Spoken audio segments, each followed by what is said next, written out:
عالمی فقیہ اور محدث کی بارگاہ میں بیٹھ کر کے درس حدیث میں شامل ہو رہے ہیں، تو اپنے اس عظیم محدث کا استقبال بھی حدیث رسول کی برکتوں سے آپ کے شایان شان میں سمجھتا ہوں کہ گلاب کا مالا حضرت کے گلے میں ڈال کر کے اور اس مجلس کا استقبال کریں۔ نعرہ تکبیر، نعرہ رسالت، نعرہ رسالت، جشن تکمیل حفظ قرآن کریم، درس حدیث شریف، جامعہ نبویہ، حضور محقق مسائل جدیدہ، حضور سراج الفقہ، علماء اہل سنت، نعرہ تکبیر، نعرہ رسالت۔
کتنے لوگ ہو گئے جو درس میں جو شریک ہیں، تو ان کو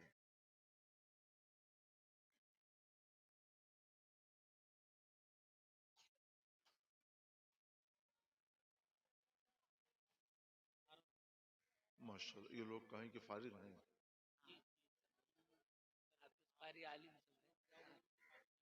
ضرور خیر آباد ادری، ہاں ٹھیک ہے،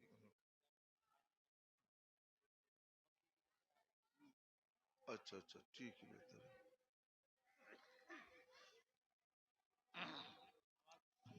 یہ بخاری شریف کی پہلی حدیث کے لیے مولانا نے فرمایا، تو آپ لوگ وہ حدیث اپنے پیش نظر کریں اور میرے ساتھ آپ سب لوگ پڑھ لیجیے۔ بسم اللہ الرحمن الرحیم۔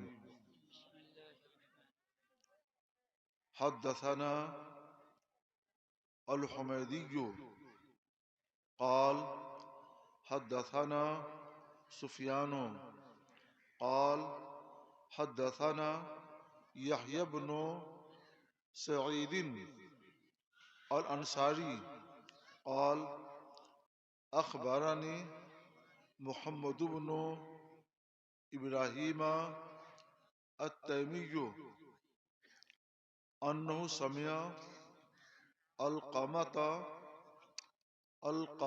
بن وقاص اللیثی یقول سمعت عمر بن الخطاب رضی اللہ تعالی عنہ علی المنبر یقول سمعت رسول اللہ صلی اللہ تعالی علیہ وسلم یقول انما الاعمال بالنیات وانما لامرئ ما نوى فمن كانت هجرته الى دنیا يصيبها او الى امرأة ينكحها فهجرته الى ما هاجر اليه۔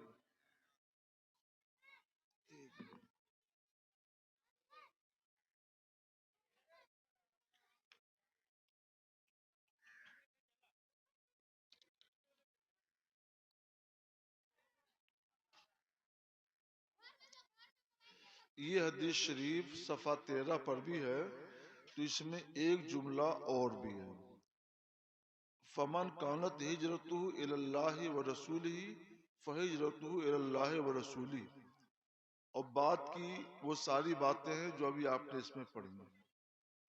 تو صفحہ 13 والی حدیث اس کے ساتھ ملا لیجئے تو یہ حدیث مکمل ہو جاتی ہے۔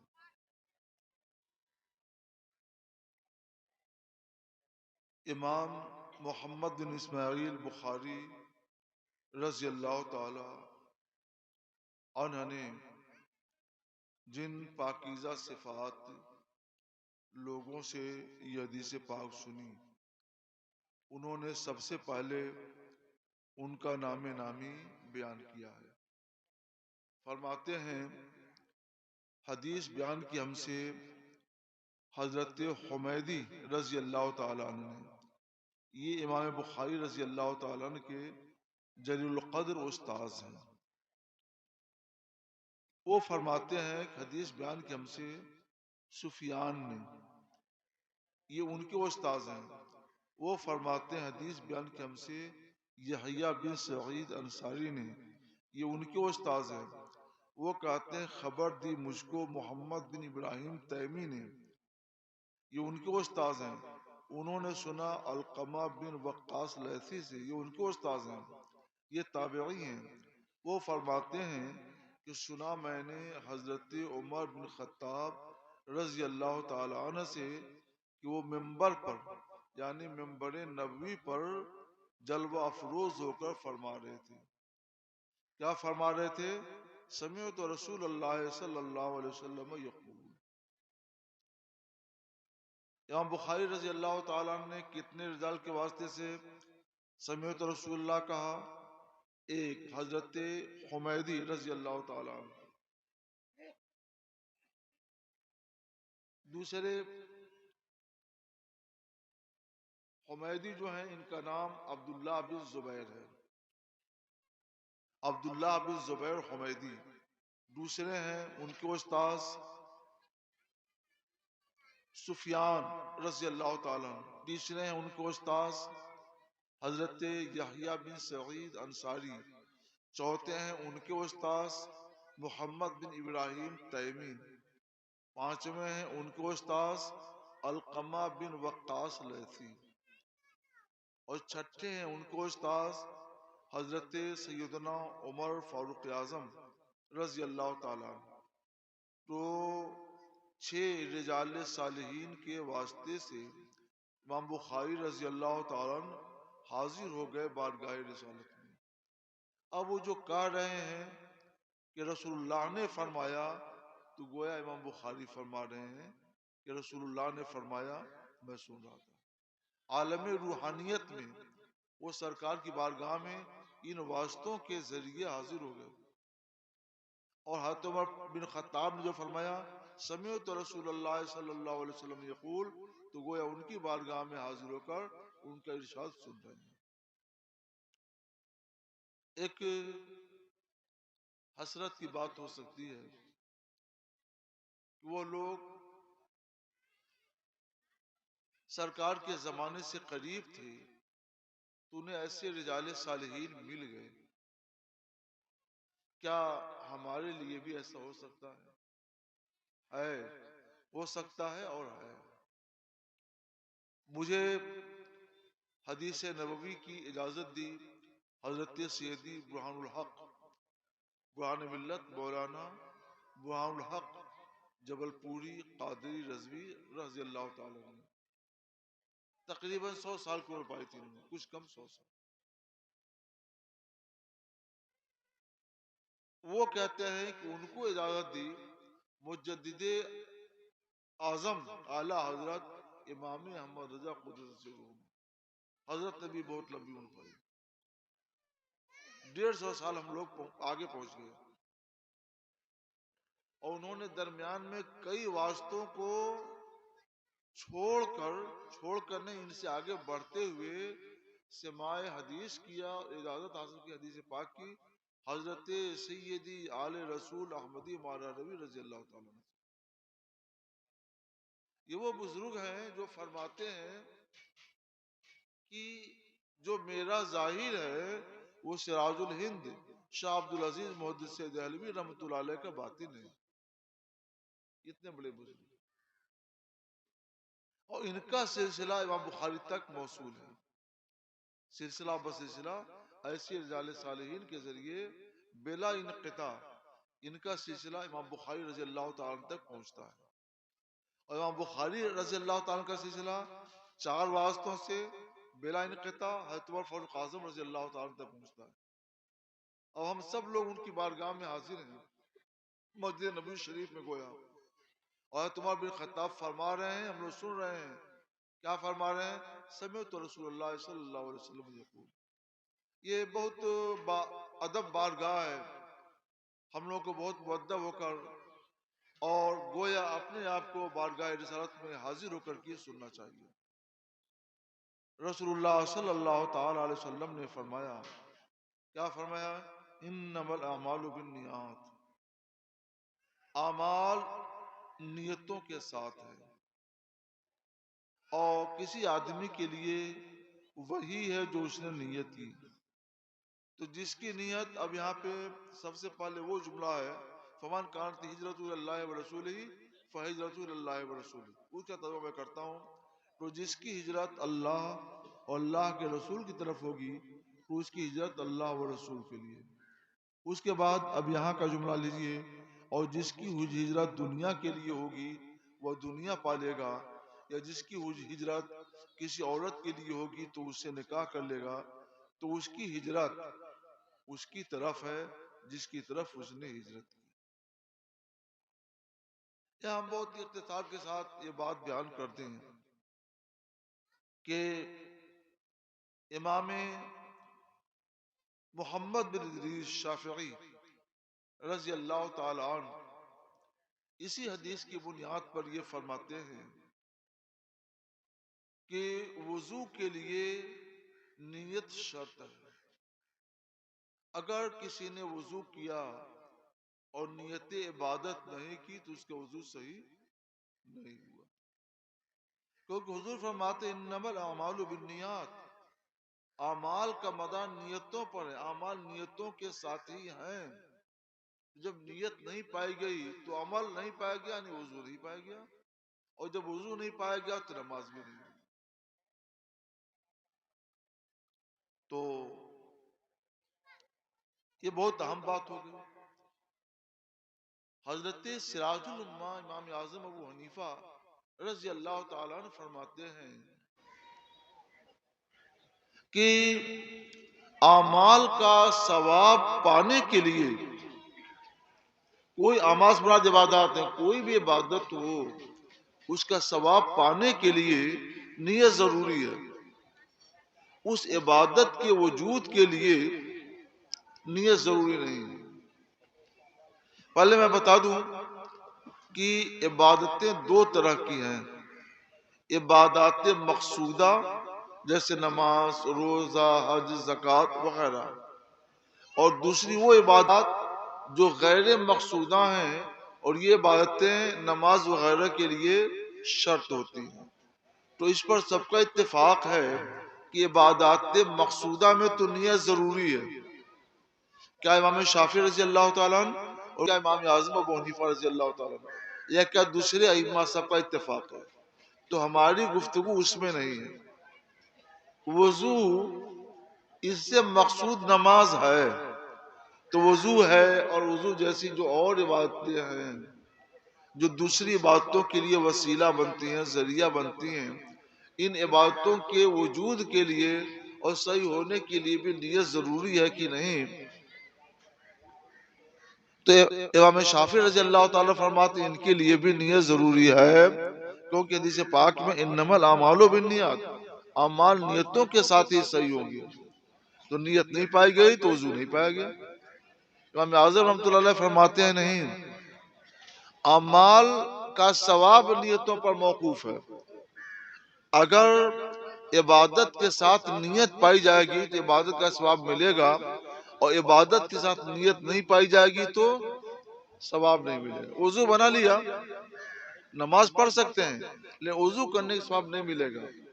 اگر آپ نے وضو اس نیت سے کیا کہ میں وضو کرتا ہوں تاکہ اس کے ذریعے میں عبادت کروں تو وضو کا ثواب ملے گا، اور آپ نے یہ عبادت نہیں کی تو وضو کا ثواب نہیں ملے گا، مگر نماز ہو جائے گی۔ وضو صحیح ہے، وضو درست ہے، وضو موجود ہے، بس ثواب ملے گا کہ نہیں ملے گا؟ تو امام اعظم فرماتے ہیں کہ ثواب نہیں ملے گا، اور امام شافعی فرماتے ہیں کہ نہیں، وضو ہی نہیں ہوگا۔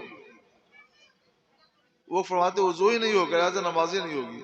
تو یہ فرق ہے، ان کے ہاں وضو ہی نہیں ہوگا تو نماز نہیں ہوگی، ہمارے یہاں وضو ہو جائے گا اور نماز بھی ہو جائے گی، لیکن وضو کا ثواب یہ نہیں ملے گا۔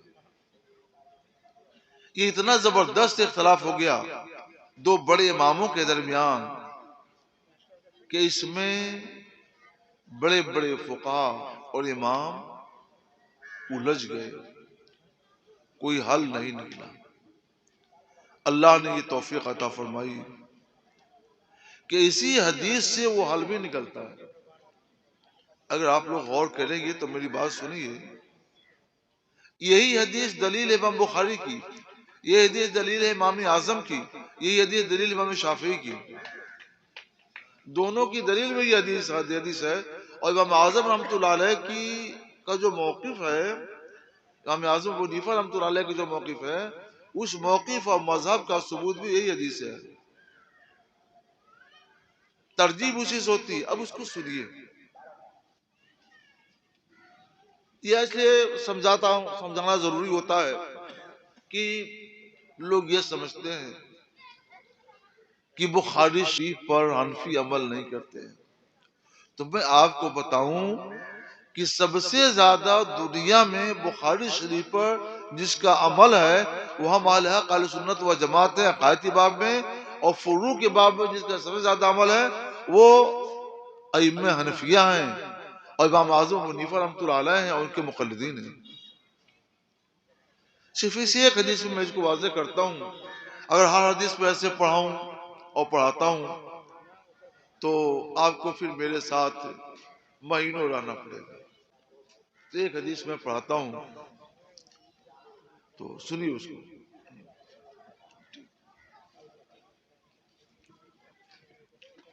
اس حدیث میں حضور سید عالم صلی اللہ علیہ وسلم نے 3 ہجرتوں کا ذکر کیا۔ کیا ہجرتیں ہیں؟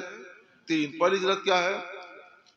فمن کانت ہجرتہ الی اللہ ورسولہ فہجرتہ الی اللہ ورسولہ، یہ صفحہ 13 پر ہے۔ جس کی ہجرت اللہ کے لیے ہو، اللہ کے رسول کے لیے ہو، اس کی ہجرت اللہ و رسول کے لیے ہے۔ یعنی جس نے اس لیے ہجرت کی کہ اس کی نیت ہے اللہ کے لیے ہجرت کرنا، رسول اللہ کے لیے ہجرت کرنا، تو ہجرت اس کی ہجرت اللہ و رسول کے لیے ہو گئی، ٹھیک ہے نا۔ دوسرے نمبر پر کیا بیان کیا گیا ہے؟ جس کی ہجرت دنیا کے لیے ہو، یعنی دنیا کمانے کے لیے، تجارت کے لیے، تو دنیا پالے گا، یعنی تجارت کر لے گا، تجارت اس کی اچھی ہو جائے گی۔ جب مسلمان ہجرت کر کے مکہ معظمہ سے مدینہ منورہ جانے لگے تو زیادہ تر لوگ تو اس لیے گئے کہ اللہ کے رسول کا حکم ہے، تو اس لیے ان لوگوں نے ہجرت کر لی، مکہ معظمہ سے مدینہ منورہ چلے گئے، تو یہ ہجرت ان کی اللہ کے لیے ہوئی، اللہ کے رسول کے لیے۔ مگر کچھ لوگ اس لیے ہجرت کر کے گئے کہ لوگ بے سامان جا رہے ہیں تو چلو وہاں پر تجارت کریں گے، خوب نفع ملے گا، تو کچھ لوگ تجارت کے لیے گئے، اور الی دنیا یصیبھا، دنیا کے لیے ہجرت کی، دنیا پالے گا، تجارت میں نفع ہوگا، برکت ملے گی، یہ دوسری ہجرت ہوئی۔ تیسری ہجرت سنیے، کچھ لوگوں نے اس لیے ہجرت کی کہ ان کا رشتہ کسی لڑکی سے، کسی عورت سے تھا، عنقریب نکاح ہو جاتا، وہ لڑکی، وہ عورت ہجرت کر کے چلی گئی، تب رشتہ تو سب دھرا رہ گیا نا، وہ وہاں پر یہاں پر نکاح کیسے ہوگا؟ تو یہ لوگ اس لیے چلے گئے کہ چلتے ہیں وہیں پر تو ہجرت بھی ہوگی، نکاح بھی ہو جائے گا، تو گئے۔ تو سرکار فرماتے ہیں او اعلی مراتن ینکحوہا، عورت کے لیے ہجرت کرے گا تو نکاح کر لے گا، تو گئے، انہوں نے نکاح کر لیا۔ تو اس میں کئی طرح کی ہجرتوں کا ذکر ہوا۔ پہلی ہجرت اللہ و رسول کے لیے، یعنی ان کی نیت کیا ہے؟ اللہ و رسول کے لیے ہجرت کرنے کی۔ دوسری ہجرت کیا ہوئی؟ دنیا کی تجارت کرنے کے لیے ہجرت، یعنی اس نیت سے گئے تاکہ دنیا کی تجارت کریں۔ تیسری ہجرت کیا ہے؟ کسی عورت سے نکاح کرنے کے لیے ہجرت کی، اس لیے گئے تاکہ جو رشتہ ہے پکا ہو جائے، نکاح ہو جائے. تو 3 طرح کی ہجرت ہوئی. اب غور کیجئے، جن لوگوں نے دنیا کے لیے ہجرت کیا انہوں نے اللہ اور رسول کے لیے تو نہیں کی نا. یعنی عورت سے نکاح کرنے کے لیے کیا تو ان کی نیت عبادت کی تو نہیں ہے نا، نکاح کی ہے. جن لوگوں نے تجارت کے لیے ہجرت کیا ان لوگوں نے عبادت کی نیت تو نہیں کی نا، تجارت کی نیت کی. اور جن لوگوں نے اللہ اور رسول کے لیے ہجرت کیا ان لوگوں نے عبادت کی نیت کی. تو جو پہلے نمبر کے لوگ ہیں وہ عبادت کی نیت سے گئے، دوسرے نمبر والے تجارت کی نیت سے گئے، عبادت کی نیت سے نہیں، اور تیسرے نمبر والے نکاح کی نیت سے گئے، تجارت کی نیت سے نہیں. یہ بات واضح ہو گئی نا. اب سنیے، اس زمانے میں ہجرت سب سے بڑی عبادت تھی، ہجرت فرض تھی. جیسے وضو فرض ہے اور کسی حالت میں غسل بھی فرض ہو جاتا ہے، اس طور پر اس زمانے میں ہجرت فرض تھی اور اس پر عمل بہت بڑی عبادت تھا. یہ بہت بڑی عبادت تھی ہجرت. اگر عبادت کے وجود کے لیے، عبادت کے صحیح ہونے کے لیے نیت عبادت ضروری ہو تو جنہوں نے تجارت کی نیت سے ہجرت کی ان کی ہجرت صحیح نہیں ہوئی، کیونکہ عبادت ہے اور بغیر نیت عبادت کی ہجرت کی انہوں نے. اور جن لوگوں نے بغیر نیت عبادت کے نکاح کے لیے ہجرت کی ان کی بھی نیت ہجرت صحیح نہیں ہوئی، کیونکہ انہوں نے تو عورت کے لیے کیا نا، جائیں تو نکاح کر لیں گے. تو 2 ہجرتیں جو بعد والی ہو رہی ہیں یہ ہجرتیں عبادت کی نیت سے نہیں ہو رہی ہیں، تجارت کی نیت سے ہو رہی ہیں یا نکاح کی نیت سے ہو رہی ہیں. تو ہونا یہ چاہیے کہ ہمیں شافعی رضی اللہ تعالیٰ عنہ کے مطابق کہ یہ ہجرت صحیح نہ ہو، کیونکہ عبادت کی نیت نہیں ہے، وضو صحیح نہیں، غسل صحیح نہیں، تو تجارت کے لیے ہجرت بھی صحیح نہیں اور نکاح کے لیے ہجرت بھی صحیح نہیں، کیونکہ نیت عبادت نہیں ہے، نیت تجارت ہے اور نیت نکاح. اگر حالانکہ وہ ہجرت صحیح ہوئی، تجارت کے لیے جو لوگ گئے ان کی بھی ہجرت صحیح ہو گئی، نکاح کے لیے جو لوگ گئے ان کی بھی ہجرت صحیح ہو گئی. اس کی دلیل یہ ہے کہ اگر ان کی ہجرت صحیح نہیں ہوتی تو حضور سید کائنات فخر موجودات جناب محمد رسول اللہ صلی اللہ علیہ وسلم انہیں حکم دیتے کہ تم واپس جاؤ اور عبادت کی نیت کر کے مکہ معظمہ سے عبادت کی نیت کر کے تب مدینہ منورہ آؤ. سرکار نے انہیں واپس نہیں کیا، ان کی ہجرت کو قبول فرما لیا. تو پتہ چلا کہ بغیر نیت عبادت کے بھی عبادت صحیح ہو جاتی ہے. عبادت صحیح نہیں ہوتی سرکار واپس کرتے، سرکار نے واپس نہیں کیا، صحیح مان لیا. تو ثابت ہو گیا، اسی حدیث سے پاس ثابت ہو گیا کہ بغیر نیت عبادت کے تجارت والی ہجرت صحیح ہو گئی، بغیر نیت عبادت کے نکاح والی ہجرت صحیح ہو گئی. تو یہ اس بات کی دلیل ہے کہ بغیر نیت عبادت کے اگر کوئی وضو کرے گا تو وضو بھی صحیح ہو جائے گا. ہاں، جن لوگوں نے تجارت کے لیے کیا ہجرت کی تو ہجرت تو صحیح ہو گئی پر ہجرت کے ثواب نہیں ملے گا. نکاح کے لیے کیا نکاح کر لیں گے، ہجرت صحیح ہو گئی مگر نکاح ہجرت کا ثواب نہیں ملے گا. ایسے جن لوگوں نے بغیر نیت عبادت کے وضو کیا ان کا وضو صحیح ہو گیا مگر وضو کا ثواب نہیں ملے گا. تو اس سے ثابت ہو گیا کہ حضرت سراج الامہ امام اعظم ابو حنیفہ رحمۃ اللہ علیہ کہ یہاں حدیث سمجھنے کا جو معیار ہے وہ بہت اونچا ہے، بڑے بڑے اس بلندی فکر تک نہیں پہنچ پاتے ہیں. جس حدیث سے امام شافعی رضی اللہ تعالیٰ نے استدلال کیا اور جس حدیث سے امام بخاری رضی اللہ تعالیٰ نے استدلال کیا اسی حدیث سے سراج الامہ امام اعظم ابو حنیفہ رحمۃ اللہ علیہ بھی استدلال کر رہے ہیں، مگر ساتھ ہی ساتھ اسی حدیث سے ان لوگوں کو جواب بھی دے رہے ہیں. تو حدیث فہمی بہت ضروری ہے. یہ جو تشریح میں نے کی ہے یہ تشریح اللہ کا فضل ہے. اس تشریح تک میں پہنچا یہ میری تشریح نہیں ہے، اللہ کا فضل ہے کہ میں اس تشریح تک پہنچ گیا۔ امت میں یہ تشریح سب سے پہلے جس نے کی ہے، میں ان کا نام بتاتا ہوں، وہ ہے بحر العلوم مولانا عبد العلی مدراسی رحمۃ اللہ علیہ، لکھنؤ کے رہنے والے تھے۔ انہوں نے اپنی کتاب فوات الرحموت میں تشریح کی ہے، جو بڑی پیاری تشریح ہے۔ ائمہ حنفیہ نے دوسرے طور پر دلیل جواب دیا ہے، وہ بہت طویل جواب ہے۔ یہ جواب مختصر بھی ہے اور اسی حدیث سے ہے جس حدیث سے استدلال ہے۔ یہ بڑی نفیس بات ہے۔ مجھے وہ مل گئی تو میں نے اس کو یاد کیا اور میں اس کو بیان کرتا ہوں۔ اور میں نے وہ وراثت آپ لوگ تک پہنچائی، آپ یہ وراثت اپنے بعدوں لوگ پہنچائی۔ سمجھ گئے آپ لوگ؟ ایک بار اور ترجمہ کر دیتا ہوں، سن لیجیے، اب اس کے بعد آگے بڑھیں گے۔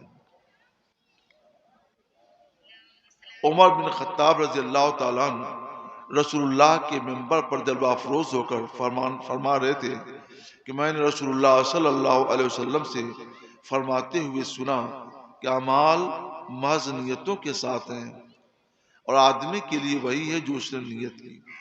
اس کا مطلب کیا ہوا؟ یہ دوسری چیز ہے، آدمی کے لیے وہی ہے جو اس نے نیت کی۔ ایک آدمی مسجد میں 10 لوگ مسجد میں جاتے ہیں، عبادت کریں گے، جماعت سے نماز پڑھیں گے تو ان کو نماز ثواب ملے گا۔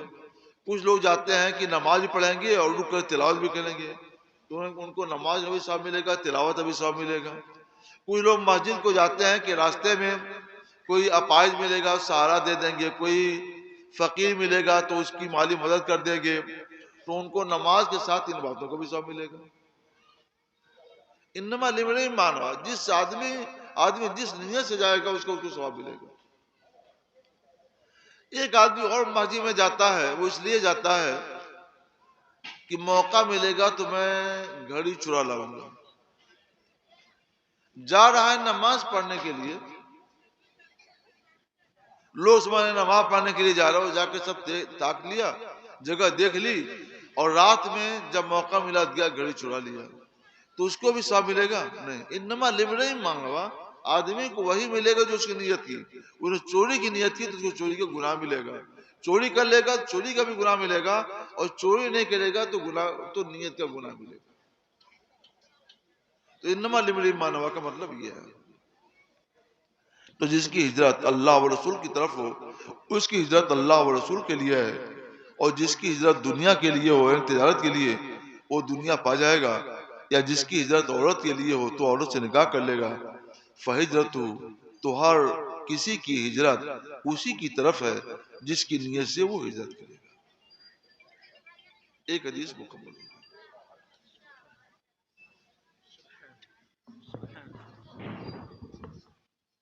اور مجھے کچھ اور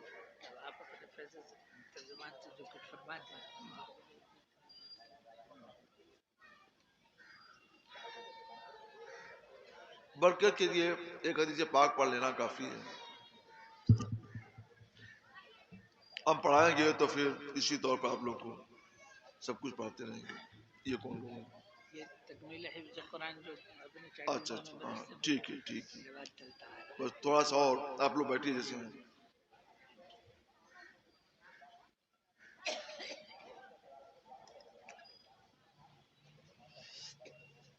آپ لوگ اپنا نام دے دیجئے گا، میں آپ لوگوں کو اجازت حدیث بھی دے دوں گا۔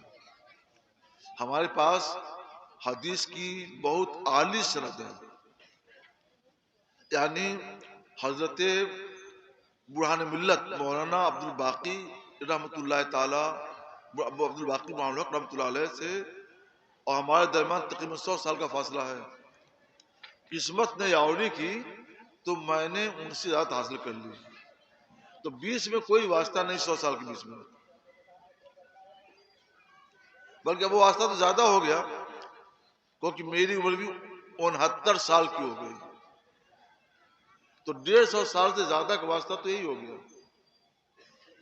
150 سال زیادہ کا واسطہ وہی ہوا، اس 20 میں کوئی نہیں ہے۔ ہمارے اور بھی جو لوگ ہیں ان کو یاد حاصل ہے، مگر 20 میں کم سے کم 1 یا 2 واسطہ ہے، اور یہاں ڈائریکٹ وہاں تک، اور وہاں سے ڈائریکٹ صرف ایک واسطے سے اعلیٰ حضرت تک پہنچ گیا. تو یہ سلسلہ بہت عالی ہے، بہت عالی سند ہے. اس لیے میں چاہتا ہوں کہ آپ کو میں نے درس حدیث دیا ہے تو یہ سند عالی بھی، اس سند عالی کے ساتھ آپ لوگوں کو اجازت حدیث بھی دے دوں.